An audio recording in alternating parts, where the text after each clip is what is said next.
দেখুন তো আপনারা কোনোদিন এভাবে খেয়েছেন? তার জন্য লাগছে মটরশুঁটি, ফুলকপি, সিম, গাজর, পেঁয়াজ কাটা হয়ে গেছে, লঙ্কা আছে, আর এখানে আলুটাও অ্যাড করেছি, বলতে ভুলে গিয়েছিলাম। এটা হচ্ছে খুদ। তার সাথে মিশিয়ে নিলাম মসুর ডাল। তেলটা গরম হওয়ার পর সব সবজি দিয়ে দিলাম, নুন পরিমাণ মতো। একটু ভাজা হতে দেব, ভাজা হলে এটা নামিয়ে নেব।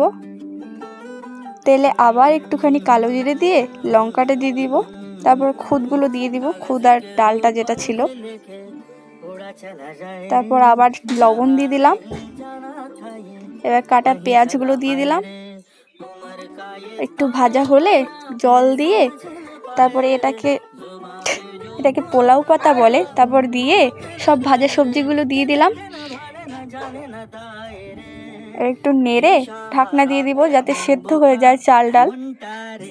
এবার অন্য সাইডে বাটার জন্য রসুন, লঙ্কা, ধনেপাতা। তেলের মধ্যে রসুন লঙ্কাটা একটু ভেজে তারপর ধনেপাতাটা দিয়ে কিছুক্ষণ ভাজবো। ভাজা হয়ে গেছে, এটাতে শিলনোড়াতে বেটে নেব।